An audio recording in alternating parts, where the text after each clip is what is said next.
My name is Kadler and welcome back to Let's Learn Stellaris. In this episode, we're going to be kind of discussing what we're going to look for when it comes to planets that we want to colonize and what this fancy little situation log is going to end up showing us throughout the game. So let's jump into right where we left off in the last video. Our long-range sensors kind of showed that there's a couple of planets that could be potentially habitable. If you hover over them, it's these little black planet-looking balls. They'll tell you a little bit about it, which planet it is and what type of world it is. Now, tomb worlds are always just kind of desolate planets, but up here we have a continental world. So if we go in, we'll see that the continental world is right here. And we can click on it and we can see that it's a 21 size planet. So what we need to do is we need to actually survey this entire solar system well, you don't have to do the whole solar system. You can do the individual planet, but we're going to do the whole solar system anyway. And while that's going on, let's take a look in the situation log. Last time we were playing, we ended up encountering a couple of different types of aliens, alpha aliens and beta aliens. Those are just little names given to them until you actually do the research to figure out what type of aliens they are. So you look, if you look, it shows that it's going to be finished in 180 days if we decide to research it, and it takes up the society research slot. So if we go to the technology tab, we're going to see that the society research is currently working on the colony ship. So you have to kind of gauge if it's worth it to continue the research on the colony ship, or if you want to take a little break from it to see what the different aliens are about. Now, throughout the game, you'll get different types of situation logs that'll tell you that you have to go to certain types of planets, or you have to find different things in different solar systems, or you have to scan different types of mining vessels and things like that. But for right now, we only got the two. These are probably the two you'll start off with most often when you start a game. So what we're going to do is we're just going to research the first one, and we're just going to let it do its thing. So while we're doing that, we can zoom back in to see what our research vessel's finding. He's just going to go from planet to planet right now, but we're going to speed this up. I really just want to know what's going on with that planet.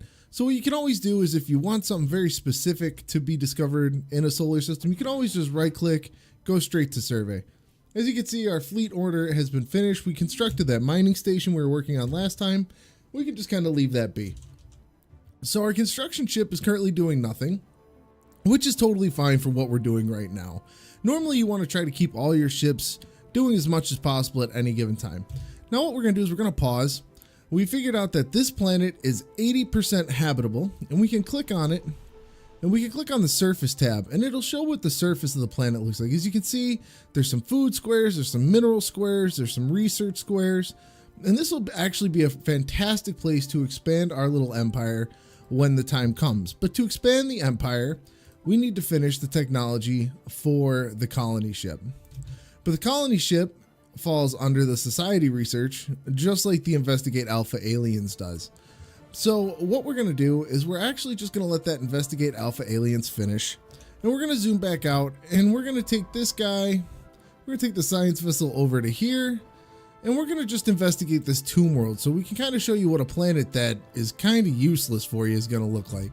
Now you could take different traits throughout the game to make it so you can inhabit different types of worlds. You can do different types of research to make other types of worlds more habitable. But for right now, the only one that really benefits us is the continental worlds, because that's what we started with at the beginning of the game.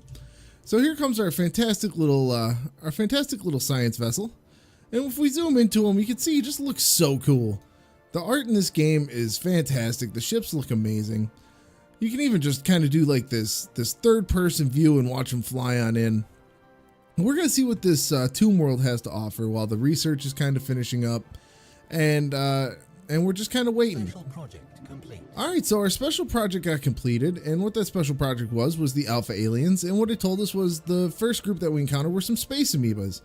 And you can either choose to do some more research on them, you can monitor them closely, you can, basically each one of these options will give you a different type of event. So you can issue a special project for remote space amoeba study, so you can study them from a distance, or we expect our fleets to make short work of the creature if you want to go and kill them.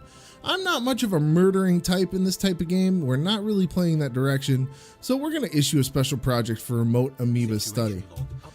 And the computer will tell you that the situation log is updated, so you click on situation log, and as you can see, we have another new situation, Space Amoeba Observation, which is available based on what we clicked before. And that's just going to give you another special research project that also falls under society research. So why don't we go ahead and take care of that one? We'll finish up this alien race before we start the other one. And so we're just going to scan this little world. It shouldn't take more than a couple of seconds or so. You can always track it down here. I'll pause it real quick. This green bar above your hotkey for your space, for your science ship, will tell you how long it's got left. On your right outliner panel, you can see here, it'll tell you how long it has left. So you can always kind of keep track of what's going on. So as you can see, the world is an 8, or is a red 0% habitable, which means we can't habitate this world. Now, if you want to know more about the different types of worlds, if you go to the planet summary tab, after you click on a planet, you click on it, it's the first one that comes up. It'll tell you it's a rocky world with a nitrogen oxygen atmosphere. It is currently experiencing a nuclear winter with dense layers of sooty aerosols in the atmosphere, high levels of surface radiation, minimal signs of life. So you can eventually terraform this kind of planet, and that'll be a video for a later date where you can actually send a terraforming vessel to make a planet habitable. So since we explored the 2 planets that we currently knew about, we'll go ahead and just finish surveying that system, and we can actually bring our, actually, can we? Yeah, no, we can't. Actually, we can't do it right now, can we? I don't know why we can't. It's being a little janky. Oh, because I don't have the rest of it explored. But what we could do is, since I have the 1 planet explored with the energy credits, we'll send our construction ship over. I forgot that we didn't explore out the entire solar system. Before you can build any construction on a planet or a moon or a sun, you need to explore the entire system. All right, so this planet is going to be what we colonize next. As you can see, you got these different squares like we talked about in the first or second video. I think it was the second video. They got the dangerous wildlife, and you have the dense jungle, but they got these red and black borders around them, which means until you learn how to clear these tiles, those tiles can't be inhabited by any of your population. So those are just kind of going to be sitting there until you research something to clear those tiles. As you can see, we finished up our second part of the situation log for these space amoebas. It's quite a bit of a wall of text, but it's fascinating indeed, and we get the flagellating movement modifier, which gives the following effects: evasion 5%. So just by viewing the aliens at a distance, we get evasion by 5% bonus. So now that one's over, what we can do is we can go back and look, just double check our technology. We got 26 months remaining on the colony ship.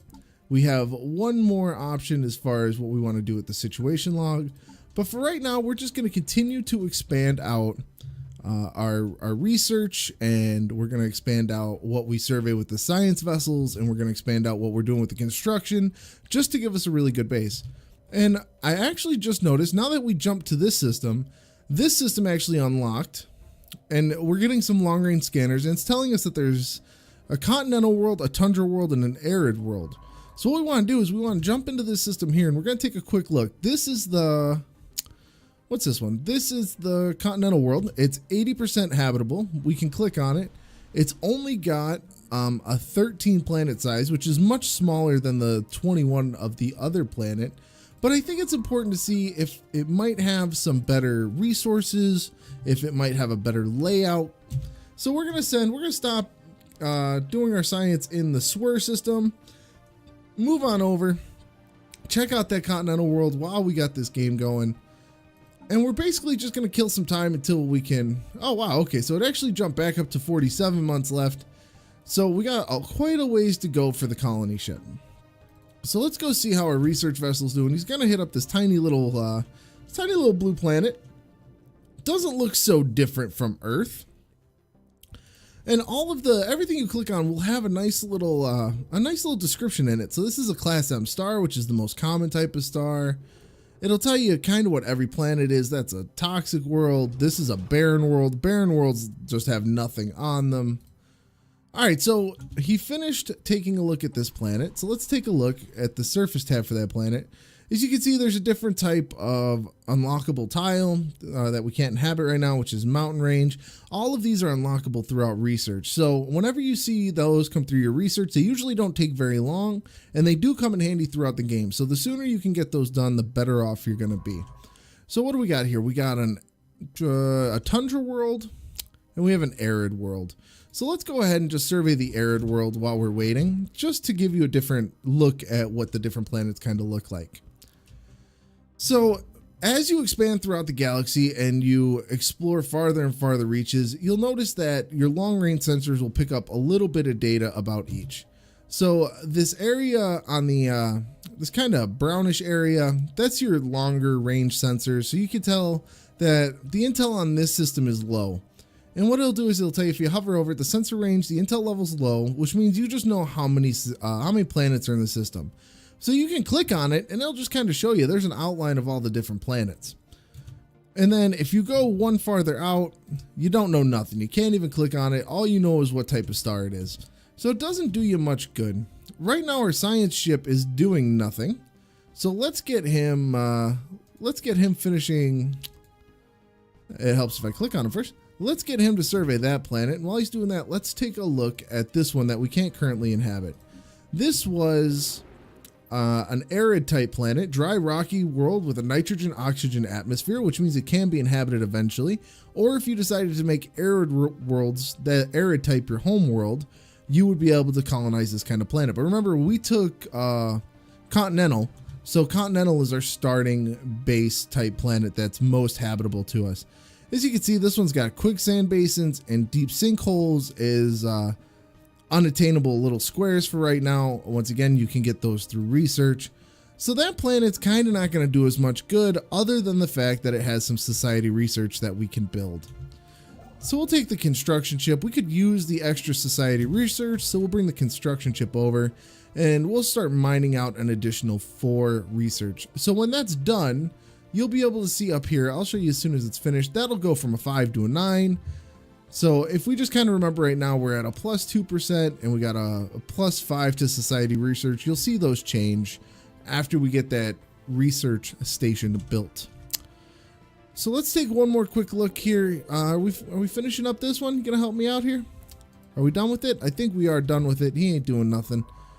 So let's just kind of keep exploring. Let's survey the rest of the system with him, keep him busy. Now, as you can see, this world's a really big world. It's a Tundra World. It's got 22 squares though. And a lot of them have this good research, some good food, but unfortunately it's just not habitable for us at this point. This is a cold and rocky world with a nitrogen oxygen atmosphere. If you're noticing a trend, those are all types of atmospheres that we can eventually live on. It's just not habitable to us at this time. So we got the construction ship gonna start mining the extra society. We got the science ship doing the rest of the planets. Our fleet really isn't doing much of anything because it's not big enough. If we really wanted to, you can shut up, computer. We can take the fleet and we can just move them out there, and all it's gonna do is it won't do any research, it won't build anything. All it's gonna do is kind of show you what's there with a little bit more detail. As you can see on our overview, this system's actually pretty good. It might only have a pretty crappy colonizable planet for us, but there's physics research, there's society, there's engineering. This is going to be a really good system to get our research increased while we're waiting to find a better world to inhabit. All right, so we found another anomaly. And what anomalies do are they're just basically random encounters. And this one has a failure risk of 35%. It's a level 3 anomaly, and a 35% could be really dangerous. So it's completely up to you. It's kind of like rolling the dice. You can research it. You can change the scientist. So say I had a skill level of 1 scientist that found it. You could change the scientist, pick a different scientist off a different science ship and send them to do it. But we're going to leave it be for now because I really don't want our science ship to die. So it's not going to do us any good if the science ship dies. So we have 219 minerals. So what we could do is we can right click, and as you can see, you can click build research stations. And what's going to do is you can hover over it. It'll show you it's going to build the research station on Tiramore 1 and a research station on Tiramore 2. So you don't have to go planet to planet. You can just kind of do each little solar system itself all at once, as long as you have the minerals to do it. So as you can see, we're producing 9 total society research now, which in turn is going to lower the overall base progress of this. So instead of producing 5.18 progress per month, we're now doing 9. So we're researching 9 progress per month, which is going to make this go almost twice as fast as it was. As you can see, we're down to 19 months now, and that's not because of the game.